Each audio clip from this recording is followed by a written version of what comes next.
Study आई इसमें आपका स्वागत है। चुनौतियों पर काबू पाने की सीख देती हैं प्रेरणात्मक कहानियां। बादल अरबी नस्ल का एक शानदार घोड़ा था। वह अभी 1 साल का ही था और रोज अपने पिता राजा के साथ ट्रैक पर जाता था। राजा घोड़ों की बाधा दौड़ का चैंपियन था और कई सालों से वह अपने मालिक को बेहतर घुड़सवार का खिताब दिला रहा था।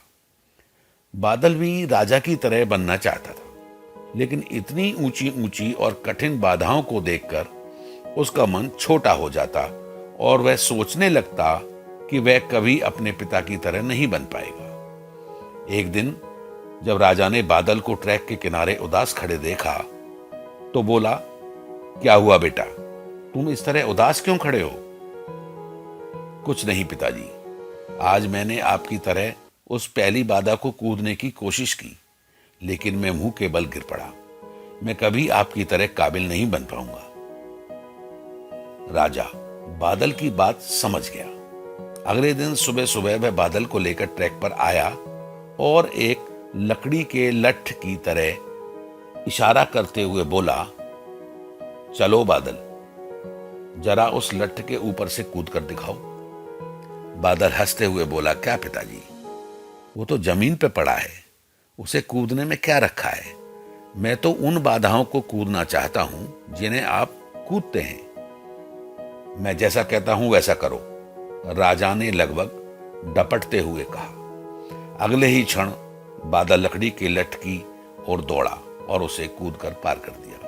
शाबाश, ऐसे ही बार बार कूद कर दिखाओ। राजा उसका उत्साह बढ़ा रहा था। अगले दिन बादल उत्साहित था कि शायद आज उसे बड़ी बाधाओं को कूदने का मौका मिले, पर राजा ने फिर उसी लठ को कूदने को बोला। करीब 1 हफ्ते ऐसा ही चलता रहा। फिर उसके बाद राजा ने बादल से थोड़े और बड़े लठ कूदने की प्रैक्टिस कराई। इस तरह हर हफ्ते थोड़ा थोड़ा करके बादल के कूदने की क्षमता बढ़ती गई और एक दिन वो भी आ गया जब राजा उसे ट्रैक पर ले गया। महीनों बाद आज एक बार फिर बादल उसी बाधा के सामने खड़ा था जिस पर पिछली बार वह मुंह के बल गिर पड़ा था। बादल ने दौड़ना शुरू किया। उसके टापों की आवाज साफ सुनी जा सकती थी। 1 2 3 जंप, और बादल बाधा के उस पार था। आज बादल की खुशी का ठिकाना न था। आज उसे अंदर से विश्वास हो गया कि एक दिन वो भी अपने पिता की तरह चैंपियन घोड़ा बन सकता है, और इस विश्वास के बलबूते आगे चलकर बादल भी एक चैंपियन घोड़ा बना।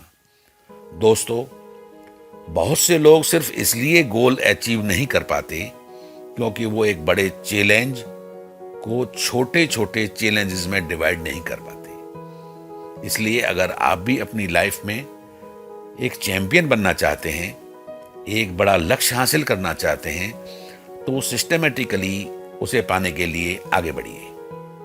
पहले छोटी छोटी बाधाओं को पार करिए और अल्टीमेटली उस बड़े गोल को अचीव कर अपना जीवन सफल बनाइए। जल्दी हार मत मानिए, बल्कि छोटे से शुरू करिए और कोशिश जारी रखिए। इस तरह आप लक्ष्य को भी प्राप्त कर पाएंगे जो आज असंभव लगता है।